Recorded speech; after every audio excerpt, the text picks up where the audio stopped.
श्री सत्यनारायण भगवान व्रत कथा। बोलो श्री सत्यनारायण भगवान की जय। हम इसमें 5 अध्याय है, उन 5 अध्यायों को कंप्लीट करेंगे। बीच में श्री हरि नारायण का नाम भी लेंगे। बोलो श्री सत्यनारायण भगवान की जय। एक समय नैमिषारण्य तीर्थ में सोनकादि 88,000 ऋषियों ने श्री सूत जी से पूछा, हे प्रभु, इस कलयुग में वेद विद्या रहित मनुष्य को प्रभु भक्ति किस प्रकार मिलेगी तथा उनका उद्धार कैसे होगा। हे मुनिश्रेष्ठ, कोई ऐसा तप कहिए जिसमें थोड़े समय में पुण्य प्राप्त हो तथा मनवांचित फल भी मिले। वह कथा सुनने की हमारी प्रबल इच्छा है। सर्वशास्त्र ज्ञाता श्री सूत जी बोले, हे वैष्णवों में पूज्य, आप सबने प्राणियों के हित की बात पूछी है। अब मैं उस श्रेष्ठ व्रत को आप लोगों से कहूँगा जिस व्रत को नारद जी ने श्री लक्ष्मीनारायण भगवान से पूछा था और श्री लक्ष्मीपति ने मुनि श्रेष्ठ नारद जी से कहा था। वह कथा ध्यान से सुनो। एक समय योगीराज नारद जी दूसरों के हित की इच्छा से अनेक लोकों में घूमते हुए मृत्यु लोक में आ पहुँचे। यहाँ अनेक योनियों में जन्मे हुए प्राय सभी मनुष्य को अपने कर्मों द्वारा अनेकों दुखों से पीड़ित देखकर विचार करने लगे कि किस यत्न के करने से निश्चय ही मानव के दुखों का नाश हो सकेगा। ऐसा मन में सोचकर भगवान नारद विष्णु लोक को गए। वहाँ श्वेत वर्ण और 4 भुजाओं वाले देवों के ईश नारायण का, जिनके हाथों में शंख चक्र गदा और पद्म थे तथा वरमाला पहने हुए थे, देखकर स्तुति करने लगे। हे भगवान, आप अत्यंत शक्ति से संपन्न हैं। मन तथा वाणी भी आपको नहीं पा सकती। आपका आदि मध्य अंत नहीं है। निर्गुण स्वरूप सृष्टि के कारण भक्तों के दुखों को नष्ट करने वाले हो। आपको मेरा नमस्कार है। नारद जी से इस प्रकार की स्तुति सुनकर विष्णु भगवान बोले, हे मुनि श्रेष्ठ, आपके मन में क्या है? आपका किस काम के लिए आगमन हुआ है? निसंकोच कहो। तब नारद मुनि बोले, मृत्यु लोक में सब मनुष्य जो अनेक योनियों में पैदा हुए हैं, अपने अपने कर्मों के द्वारा अनेक प्रकार के दुखों से दुखी हो रहे हैं। हे नाथ, मुझ पर दया रखते हो तो बताइए कि उन मनुष्यों के सब दुख थोड़े से ही प्रयत्न से कैसे दूर हो सकते हैं। श्री भगवान जी बोले, हे नारद, मनुष्य की भलाई के लिए तुमने बहुत अच्छी बात पूछी है। जिस काम के करने से मनुष्य मोह से छूट जाता है वह मैं कहता हूँ। सुनो, बहुत पुण्य देने वाला, स्वर्ग तथा मृत्यु लोक दोनों में दुर्लभ यह उत्तम व्रत है। आज मैं प्रेमवश होकर तुमसे कहता हूँ। श्री सत्यनारायण भगवान का यह व्रत अच्छी तरह विधान पूर्वक संपन्न करके मनुष्य तुरंत यहाँ सुख भोग कर मरने पर मोक्ष को प्राप्त होता है। श्री भगवान के वचन सुनकर नारद मुनि बोले कि उस व्रत का फल क्या है, क्या विधान है, किसने यह व्रत किया है और किस दिन यह व्रत करना चाहिए। हे भगवान, मुझसे विस्तार से कहो। भगवान बोले, दुख शोक आदि को दूर करने वाला यह व्रत सब स्थानों पर विजय करने वाला है। भक्ति और श्रद्धा के साथ किसी भी दिन मनुष्य श्री सत्यनारायण की शाम के समय ब्राह्मणों और बंधुओं के साथ धर्मपरायण होकर पूजा करे। भक्ति भाव से नैवेद्य, केले का फल, घी, दूध और गेहूं का चूर्ण सवाया लेवे। गेहूं के अभाव में साटी का चूर्ण, शक्कर अथवा गुड़ लें तथा भक्ति भाव से भगवान को अर्पण करें। बंधु बांधवों से एक ब्राह्मणों को भोजन करावे, पश्चात स्वयं भोजन करें। रात्रि में नृत्य, गीत आदि का आयोजन कर श्री सत्यनारायण भगवान का स्मरण करता हुआ समय व्यतीत करें। इस तरह व्रत करने पर मनुष्य की इच्छा निश्चय पूरी होती है। विशेषकर कलिकाल में मृत्यु लोक पर यही मोक्ष का सरल उपाय है।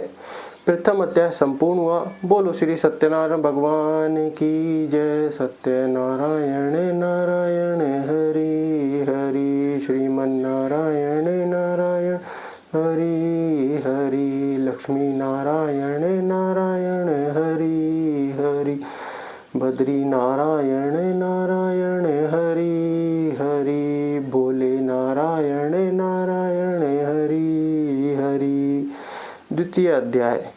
सूत जी बोले, हे ऋषियों, जिसने पहले समय में इस व्रत को किया है उनका इतिहास कहता हूँ, ध्यान से सुनो। सुंदर काशीपुरी नगरी में एक अत्यंत निर्धन ब्राह्मण रहता था। वह भूख और प्यास से बेचैन हुआ पृथ्वी पर घूमता था। ब्राह्मणों से प्रेम करने वाले श्री भगवान ने ब्राह्मणों को दुखी देखकर बूढ़े ब्राह्मण का रूप धारण कर उसके पास जा आदर के साथ पूछा, हे विप्र, तुम नित्य ही दुखी होकर पृथ्वी पर क्यों घूमते हो? हे श्रेष्ठ ब्राह्मण, यह सब मुझसे कहो, मैं सुनना चाहता हूँ। ब्राह्मण बोला, मैं निर्धन ब्राह्मण हूँ, भिक्षा के लिए पृथ्वी पर घूमता हूँ। हे भगवान, यदि आप इससे छुटकारे का उपाय जानते हो तो कृपा कर कहो। वृद्ध ब्राह्मण बोला कि श्री सत्यनारायण भगवान मनवांचित फल देने वाले हैं, इसलिए हे ब्राह्मण, तू उनका पूजन कर, जिसके करने से मनुष्य सब दुखों से मुक्त होता है। ब्राह्मण को व्रत का सारा विधान बतलाकर बूढ़े ब्राह्मण का रूप धारण करने वाले श्री सत्यनारायण भगवान अंतर्ध्यान हो गए। जिस व्रत को वृद्ध ब्राह्मण ने बतलाया मैं उसको करूंगा। यह निश्चय करने पर उस वृद्ध ब्राह्मण को रात में नींद नहीं आई। वे सवेरे उठकर श्री सत्यनारायण भगवान के व्रत का निश्चय कर भिक्षा के लिए चल दिया। उस दिन उसको भिक्षा में बहुत धन मिला, जिससे बंधु बांधवों के साथ उसने श्री सत्यनारायण भगवान का व्रत किया। इसके करने से वह विप्र सब दुखों से छूटकर अनेक प्रकार की संपत्तियों से युक्त हुआ। उस समय से वह विप्र हर मास व्रत करने लगा। इस तरह सत्यनारायण भगवान के व्रत को जो करेगा वह सब पापों से छूटकर मोक्ष को प्राप्त होगा। आगे जो प्रतिपद सत्यनारायण भगवान का व्रत करेगा वह मनुष्य सब दुखों से छूट जाएगा। इस तरह नारद जी से नारायण का कहा हुआ यह व्रत मैंने तुमसे कहा। हे विप्रो, मैं अब और क्या कहूँ। ऋषि बोले, हे मुनीश्वर, संसार में इस विप्र से सुनकर किस किस ने इस व्रत को किया हम सब सुनना चाहते हैं। इसके लिए हमारे मन में श्रद्धा है। सूत जी बोले, हे मुनियों, जिसने इस व्रत को किया है वह सब सुनो। एक समय यह वृद्ध ब्राह्मण धन और ऐश्वर्य के अनुसार बंधु बांधवों के साथ व्रत करने को तैयार हुआ। उसी समय एक लकड़ी बेचने वाला बूढ़ा आदमी आया और बाहर लकड़ियों को रखकर विप्र के मकान में गया। प्यास से दुखी लकड़हारा उनको व्रत करते देखकर विप्र को नमस्कार कर कहने लगा कि आप यह किसका पूजन कर रहे हैं और इस व्रत के करने से क्या फल मिलता है, कृपया कर मुझसे कहो। ब्राह्मण ने कहा, सब मनोकामनाओं को पूरा करने वाला यह श्री सत्यनारायण भगवान का व्रत है। इनकी ही कृपा से मेरे यहाँ धन धान्य आदि की वृद्धि हुई है। विप्र से इस व्रत के बारे में जानकर लकड़हारा बहुत प्रसन्न हुआ। भगवान का चरणामृत ले और भोजन करने के बाद अपने घर को गया। लकड़हारा ने अपने मन में इस प्रकार का संकल्प किया कि आज ग्राम में लकड़ी बेचने से जो धन मिलेगा उसी से सत्यनारायण देव का उत्तम व्रत करूंगा। यह मन में विचार कर वह बूढ़ा आदमी लकड़ियां अपने सिर पर रखकर जिस नगर में धनवान लोग रहते थे वह ऐसे सुंदर नगर में गया। उस रोज वहां उसे उन लकड़ियों का दाम पहले दिनों से चौगुना मिला। तब वह बूढ़ा लकड़हारा दाम ले और अति प्रसन्न होकर पके केले की फली, शक्कर, घी, दुग्ध, दही और गेहूं का चूर्ण इत्यादि श्री सत्यनारायण भगवान के व्रत की कुल सामग्रियों को लेकर अपने घर गया। फिर उसने अपने भाइयों को बुलाकर विधि के साथ भगवान जी का पूजन और व्रत किया। उस व्रत के प्रभाव से वह बूढ़ा लकड़हारा धन, पुत्र आदि से युक्त हुआ और संसार के समस्त सुख भोग कर बैकुंठ को चला गया। बोल द्वितीय अध्याय संपूर्ण। बोलो श्री सत्यनारायण भगवान की जय। सत्यनारायण नारायण हरि हरि, लक्ष्मी नारायण नारायण हरि हरि, श्रीमन नारायण नारायण हरि हरि, बद्री नारायण नारायण हरि हरि, भोले नारायण नारायण हरि हरि। तृतीय अध्याय। सूत जी बोले, हे श्रेष्ठ मुनि, अब आगे की कथा कहता हूँ, सुनो। पहले समय में उल्कामुख नाम का एक बुद्धिमान राजा था। वह सत्यवक्ता और जितेंद्रिय था। प्रतिदिन देवी स्थानों पर जाता तथा गरीबों को धन देकर उनके कष्ट दूर करता था। उसकी पत्नी कमल के समान मुख वाली और सती साध्वी थी। भद्रशिला नदी के तट पर उन दोनों वे श्री सत्यनारायण भगवान का व्रत किया। उस समय वहां एक साधु वैश्य आया। उसके पास व्यापार के लिए बहुत सा धन था। वह नाव किनारे पर ठहरा कर राजा के पास आया और राजा को व्रत करते हुए देखकर विनय के साथ पूछने लगा, हे राजन, भक्ति युक्त चित्त से यह आप क्या कर रहे हैं? मेरी सुनने की इच्छा है तो आप मुझे बताइए। राजा बोला, हे साधु, अपने बांधवों के साथ पुत्रादि की प्राप्ति के लिए एक महाशक्तिमान सत्यनारायण भगवान का व्रत पूजन किया जा रहा है। राजा के वचन सुनकर साधु आदर से बोला, हे राजन, मुझसे इसका सब विधान कहो। मैं भी आपके कथनानुसार इस व्रत को करूंगा। मेरी भी कोई संतान नहीं है और इससे निश्चय ही होगी। राजा से सब विधान सुन व्यापार से निर्वत हो वह आनंद के साथ घर गया। साधु ने अपनी पत्नी से संतान देने वाले उस व्रत का समाचार सुनाया और कहा कि जब मेरे संतान होगी तब मैं इस व्रत को करूंगा। साधु ने ऐसे वचन अपनी पत्नी लीलावती से कहे। एक दिन उसकी पत्नी लीलावती के साथ आनंदित हो सांसारिक धर्म में प्रवृत्त होकर श्री सत्यनारायण भगवान की कृपा से गर्भवती हो गई तथा 10वें महीने में उसके एक सुंदर कन्या का जन्म हुआ। दिनों दिन वह इस तरह बढ़ने लगी जैसे शुक्ल पक्ष का चंद्रमा बढ़ता है। कन्या का नाम कलावती रखा गया। तब लीलावती ने मीठे शब्दों में अपने पति से कहा कि जो आपने संकल्प किया था कि भगवान का व्रत करूंगा, अब आप उसे करिए। साधु बोला, हे प्रिय, कन्या के विवाह पर व्रत करूंगा। इस प्रकार अपनी पत्नी को आश्वासन दे वह नगर को गया। कलावती पितृगृह में वृद्धि को प्राप्त हो गई। साधु ने जब नगर में सखियों के साथ अपनी पुत्री को देखा तो तुरंत ही दूत को बुलाकर कहा कि पुत्री के वास्ते कोई सुयोग्य वर देख कर लाओ। साधु की आज्ञा पाकर दूत कंचन नगर पहुंचा और वहां पर खोज कर और देखभाल करके लड़की के लिए सुयोग्य वनिक पुत्र को ले आया। उस सुयोग्य लड़के को देखकर साधु ने अपने बंधु बांधवों सहित प्रसन्नचित अपनी पुत्री का विवाह उसके साथ कर दिया। किंतु दुर्भाग्य से विवाह के समय भी उस व्रत को करना भूल गया। तब श्री भगवान क्रोधित हो गए, श्राप दिया कि तुम्हें दारुण दुख प्राप्त होगा।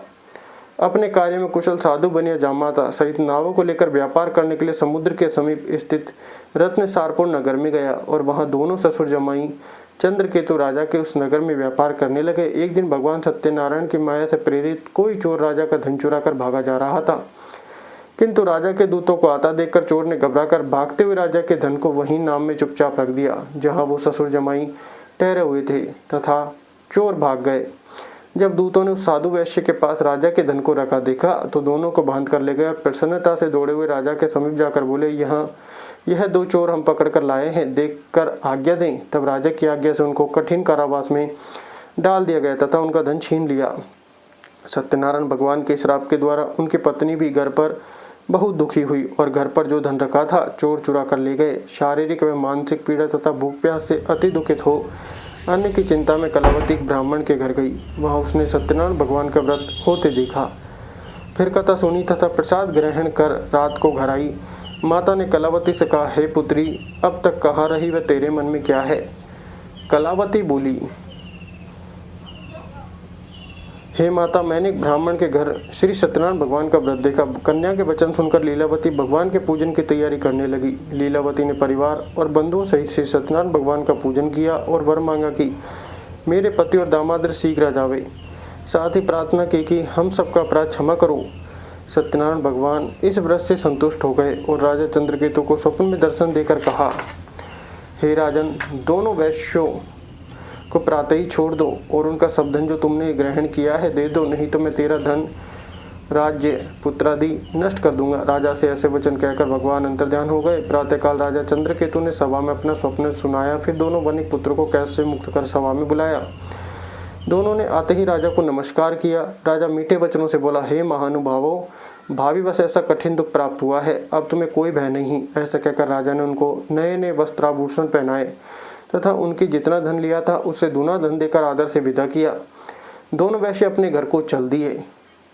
इति श्री सत्यनारायण व्रत कथा का 3रा अध्याय संपूर्ण। बोलो श्री सत्यनारायण भगवान की जय। सत्यनारायण नारायण हरि हरि, श्रीमन नारायण नारायण हरि हरि, लक्ष्मी नारायण नारायण हरि हरि, बद्री नारायण नारायण हरि हरि, बोले नारायण नारायण हरि हरि।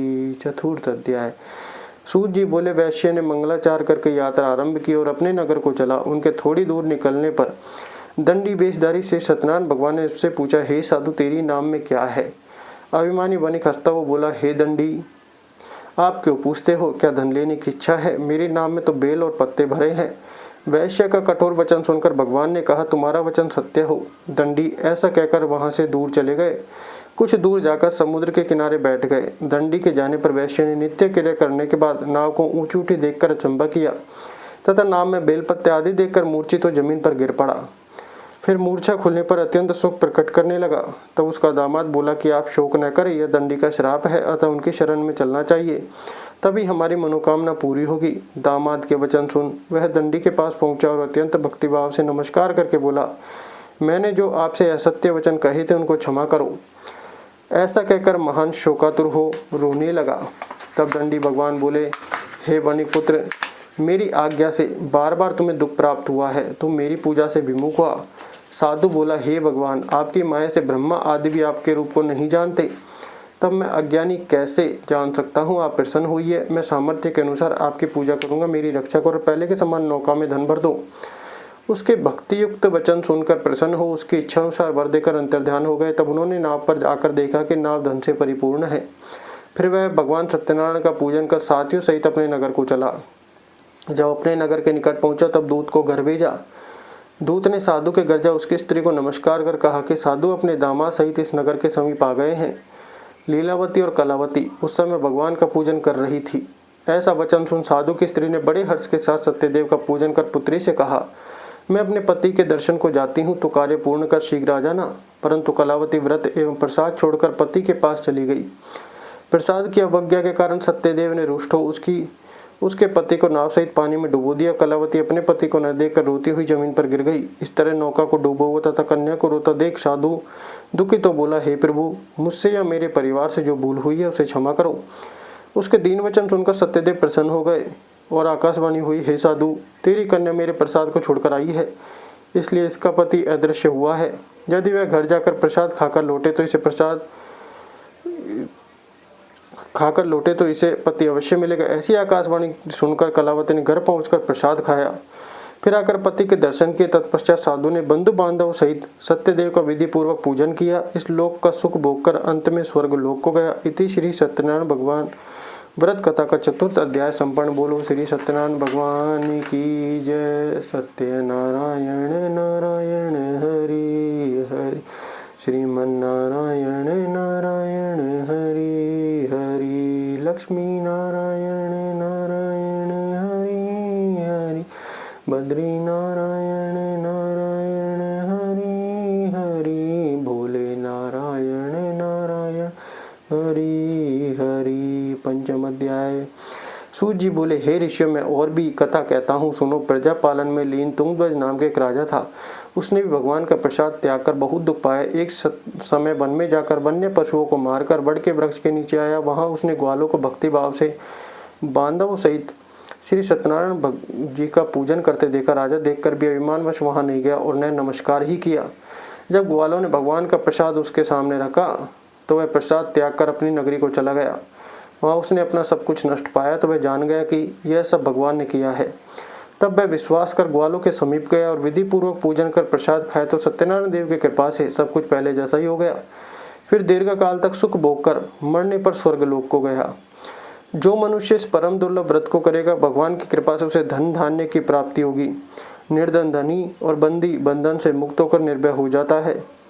संतानहीनों को संतान प्राप्ति होती है तथा सब मनोरथ पूर्ण होकर अंत में वैकुंठ धाम को जाता है। जिन्होंने पहले इस व्रत को किया, अब उनके दूसरे जन्म की कथा कहता हूँ। वृद्ध सतानंद ब्राह्मण ने सुदामा का जन्म लेकर मोक्ष को पाया। उल्कामुख नाम का राजा दशरथ होकर वैकुंठ को प्राप्त हुआ। साधु नाम के वैश्य ने मूर्धज बनकर अपने पुत्र को आरे से चीरकर मोक्ष को प्राप्त किया। महाराज तुंगध्वज ने स्वयं मनु हुए भगवान में भक्तियुक्त हो कर्म कर मोक्ष को प्राप्त किया। इति श्री सत्यनारायण व्रत कथा का 5वां अध्याय संपूर्ण। बोलो श्री सत्यनारायण भगवान की जय। सत्यनारायण नारायण हरि हरि, लक्ष्मी नारायण नारायण हरि हरि, श्रीमन्नारायण नारायण हरि हरि, बद्री नारायण नारायण हरि हरि, भोले नारायण नारायण हरि हरि। बोलो श्री सत्यनारायण भगवान की जय हो।